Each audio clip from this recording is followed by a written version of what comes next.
네, 안녕하십니까. 연준입니다. 북항 재개발 1단계 사업지인 그 생활형 숙박시설, 레지던스죠. 인허가 과정이 특혜가 있다.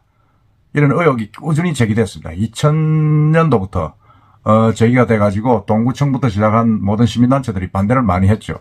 거기에 들어서면 이제 조망도 없애고 그리고 여러 가지 주거시설이 못 들어오는 자리에 주거가 들어오기 때문에 특혜다 하는 이런 시비가 많았었는데 결국 드디어 검찰이 이제 강제 수사에 착수했습니다.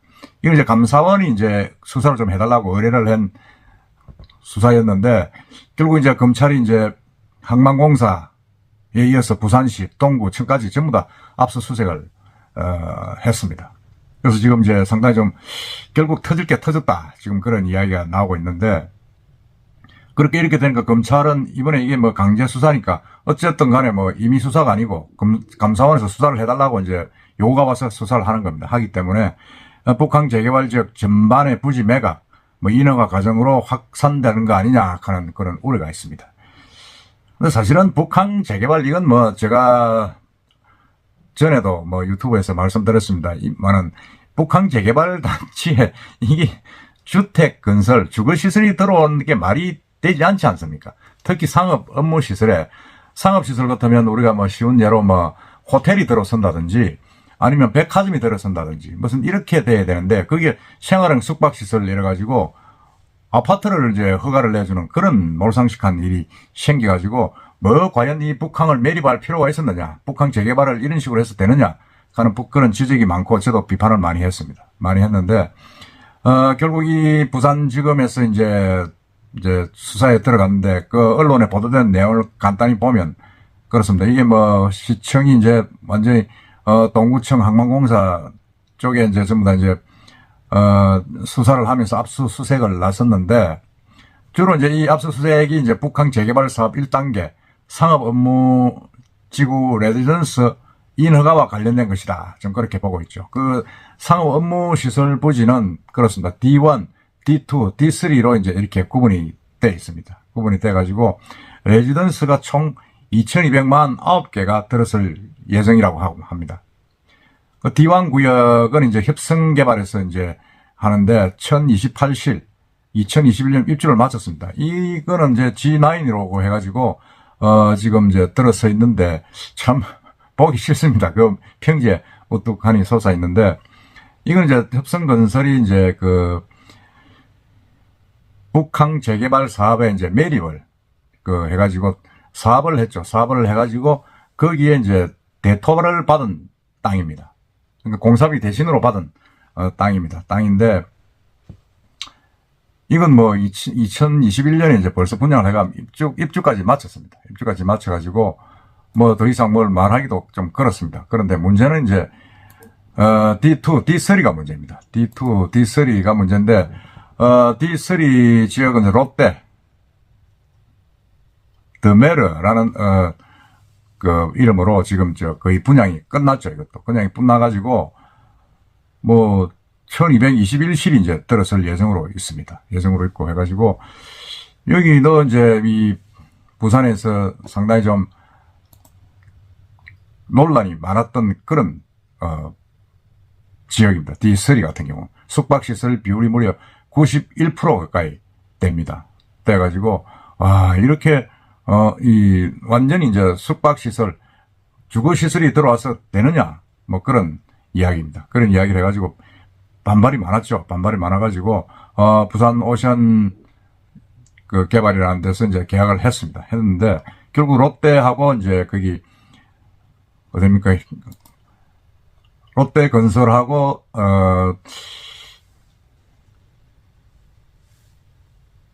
다른 기업들하고 합쳐져 있는 그 시행사고 계약이 됐습니다. 계약이 돼가지고 사실 이제 진행이 되고 있고 그 다음에 이제 문제가 된 것이 D2입니다. D2는 동원개발이 이제 거기 매입을 했는데 D2는 사업자가 이제 건축 심의 신청 여기도 사실은 이제 생수를 짓기로 했는데 건물 신청을 이제 취하했습니다. 뭐 이런저런 양인지 모르지만 취하를 했습니다. 취하를 해가지고 이제 그거는 조금 수면으로 깔아앉았고 문제는 D3 상업지역입니다.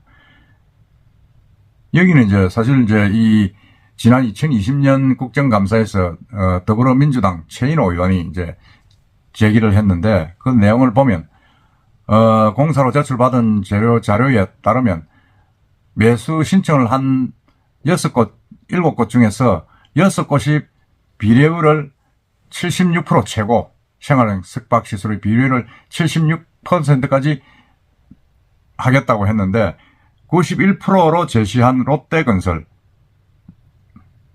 이제 이 허가가 난 겁니다. 허가가 나가지고 그 허가 과정도 오거돈 전 시장이 이제 성범죄를 저질러 사퇴하던 기자회견하던 2020년 4월 23일 오후 5시 50분 그날 이제 담당국장 정결로 허가가 나가지고 문제가 많았죠. 사실은 그래가지고 시민단체가 많이 반발을 했죠. 반발을 했는데 이런 것을 보면 참 오거돈 시장이 좀 문제가 참 많았다는 생각을 지울 수가 없습니다. 문제가 많았다는 생각을 지울 수가 없는데 뭐 이렇게 되다 보니까 사실은 이 D1, D2, D3 쪽에 뭐 엄청난 이제 지금 이제 한 4,000여 세대 되는 숙박시설들이 주거시설이죠. 주거시설이 들어서게 됩니다. 들어서게 되다 보니까 동구 삼복도로 쪽에서 보면 이 높이가 건물 높이가 한 200m쯤 되니까 삼복도로 고도보다 200m 이상 높은 겁니다. 그리고 조망권을 엄청나게 훼손한다 이래가지고 반발이 많았죠. 반발이 많고 했는데 결국은 뭐 이렇게 이제 항만공사, 부산시 뭐 전부 다 이렇게 허가를 내주다 보니까 정말 제가 볼 때도 좀 이건 한번 수사를 해야 된다 그런 생각이 듭니다. 더더구나 인허가 과정에서 오거돈 시장이 그걸 반대를 무릅쓰고 자기가 사퇴하는 그날 전격적으로 이제 허가를 내줘가지고 이렇게 됐는데 과연 거기에 그냥 순수하게 어떤 자료만 보고 허가를 내줬겠느냐 하는 그런 우려들이 많았죠. 뭐 의혹이 많았습니다. 뭔가 이 뒷거래가 있지 않았을까 하는 거래도 많고 했는데 제가 볼 때는 한번 제대로 이 부분을 좀 이번 검찰 수사에서 좀 파봐야 된다. 파봐야 되고 조금 이 여러 가지 의혹이 있는 부분들을 좀 우리 이 검찰에서 좀 제대로 수사를 해가지고 이 잘못된 부분은 잘못됐다고 밝혀야 이 북한 재개발 사업이 제대로 진행될 수가 있습니다. 지금 1단계도 제대로 지금 진행이 안 되고 있고 더더구나 거기에 보면 뭐 인근에 있는 아주 여러 이제 환성센터도 거기도 지금 뭐 주거가 거의 허가되는 건물이 들어설 정도로 지금 그렇게 추진은 되고 있어 지금 반발이 많지 않습니까? 전부 다 이 모든 이 북한에 들어설 만한 곳에는 다 주거시설을 집어넣도록 지금 인정을 하고 있습니다. 물론 그래 이야기를 합니다. 항만공사나 부산시는 주거가 좀 들어가야 매각을 해가지고 매각 대감으로 좀 이 공사를 할 수 있다 이래 이야기를 하는데 그건 뭐 제가 볼 때는 좀 아니다. 그렇게 돈이 없으면 말라고 북한 매립을 해가지고 그렇게 하느냐. 그렇게 하지 않으면 사실 뭐 여러 가지 문제가 있다 하지만은 제가 볼 때는 그렇다고 해서 그걸 전부 다 주거지역으로 다 허가를 내준다는 건 말이 안 된다. 더구나 D3는 롯데가 이 롯데캐슬 더메르의 인허가 과정은 정말 의혹이 많다. 그래서 이번에는 철저히 좀 밝혀져야 된다. 그런 생각이 듭니다. 특히 오거돈 시장 성추행으로 사퇴를 하면서 그걸 어떻게 같은 날 담당 국장을 시켜서 또 허가를 내줍니까? 참 이건 오거돈 시장이 참 부도덕하고 정말로 못난 시장이었다는 생각을 우리가 지울 수가 없습니다. 하여튼 이번에 이제 이 롯데건설하고 효성중공업이 이제 주가 돼서 추진하는 이 롯데캐슬 이 부분은 제대로 이번에는 한번 좀 그 내막을 좀 밝혀보고 그리고 이미 이제 여기는 뭐 아쉽게도 이미 분양이 돼버렸습니다. 됐기 때문에 안 지을 수도 없는 그런 형상입니다. 그렇지만은 인허가 과정에서 어떤 문제가 났는지는 정확하게 좀 밝혀볼 필요가 있다는 생각이 듭니다. 한번 지켜보도록 합시다. 이상입니다.